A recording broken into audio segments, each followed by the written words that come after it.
Salohiddin Ayyubiy haqida o'rta asrlar Nasroniy olamining ham Islom olamining ham mashhur tarixchilari juda ijobiy va kerakli ma'lumotlar yozib qoldirgan. Salohiddin Ayyubiyning asl ismi Al-Malik An-Nosir Ad-Dunya va Din Abul Muzaffar Yusuf ibn Ayyub bo'lgan. U 1138-yilda hozirgi Iroqning shimolida Tigr daryosiga yaqin hududda joylashgan Tikrit shahrida Tikrit qal'asining hokimi Najmiddin Ayyub xonadonida dunyoga keladi. O'sha davr solnomachilaridan biri Bahouddin ibn Shaddodning yozishiga ko'ra, Salohiddin Ayyubiy tug'ilgan yili uning oilasi Tikrit qal'asini tark etib Damashqqa ko'chib o'tgan. 1154-yilda Damashq sultoni vafot etgandan so'ng Salohiddin Ayyubiyning otasi Najmiddin Ayyubiy Damashqni idora qila boshlaydi. Bu davrda tarixdan bizga juda yaxshi ma'lumki, Abbosiylar sulolasining siyosiy mavqei pasayib, sharqda Misrdagi Fotimiylar sulolasining obro'yi e'tibori kundan kunga ortib borayotgan edi. Sababi ular Bag'dod xalifasini ham tan olmasdi. Bundan salkam yarim asr oldin, aniqrog'i 1095-yilda sharqqa kirib kela boshlagan och salbchilar esa O'rta Yer dengizi sohillarida, shuningdek Sinay yarim orolida o'rnashib, musulmon davlatlarining qachon zaiflashishini kutayotgan edi. 1163-yilda Misrdan Fotimiylarning tazyiqi ostida haydab yuborilgan sulton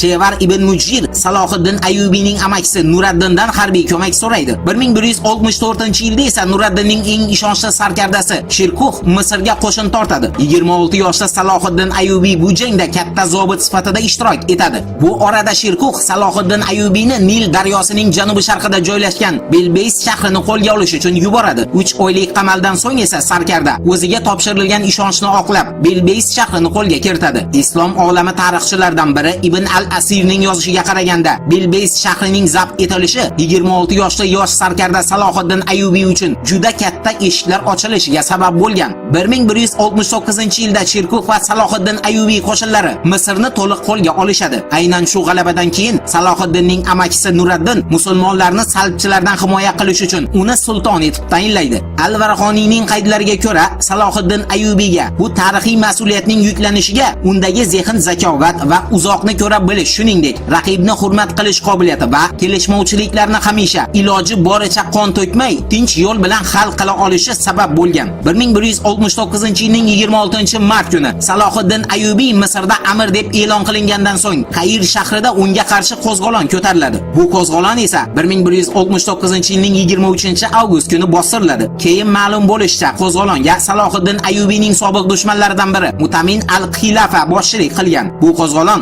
Salohiddin Ayyubiyning hukmronligi davomida unga qarshi ko'tarilgan birinchi va so'nggi qo'zg'olon hisoblangan. 1169-yilning oxirida Salohiddin Ayyubiy amakisi Nuraddinning ko'magi yordamida salbchilarni Misrning port shaharlaridan biri Dumyattadagi jangda mag'lubiyatga uchratadi va ularni bu yerdan haydab yuboradi. 1170-yildan boshlab esa Salohiddin Ayyubiy o'zining barcha imkoniyatlarini salbchilarni sharqdan haydashga qaratadi va 1170-yilning o'zida u Isroildagi salbchilar hukmronligi ostida bo'lgan Eylat qasrini qo'lga oladi. 1171-yilning 25-sentyabr kuni Salohiddin Ayyubiy Iordan daryosi sohilidagi Kerak va Monreal shaharlaridan keyin esa Quddus qirolligidan salbchilarni haydab yuborish maqsadida katta qo'shin bilan yo'lga chiqadi. 1173-yilning 9-avgust kuni Salohiddin Ayyubiyning otasi otdan yiqilib bu olamni tark etadi. Bu esa sarkardaning keyingi yurishlarini biroz muddat kechiktirishiga sabab bo'ladi o'z navbatida.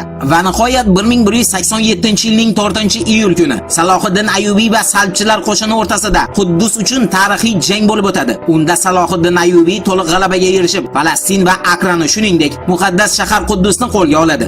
Jangda Tamplierlar ordenining magistri Gerard de Ritford va Quddus qirolligining salbchilar tomonidan qiroli etib tayinlangan qiroli Gide Luzinyan asir olinadi. Salohiddin Ayyubiy jangda omon qolgan barcha salbchilarni o'z vataniga butunlay qaytib ketish sharti bilan ularni jonini saqlab qoladi va haydab yuboradi. Salohiddin Ayyubiyni salbchilarga bir paytlar boshchilik qilgan Angliya qiroli Sheryurak Richard shu joyga e'tibor bering, garchi u bilan bir marta uchrashgan bo'lsa-da, o'ziga do'st bilgan ekan. Musulmonlar himoyachisi, Sharq islom olamini bir bayroq ostida birlashtira olgan Salohiddin Ayyubiy 1193-yilning 4-mart kuni vafot etgan.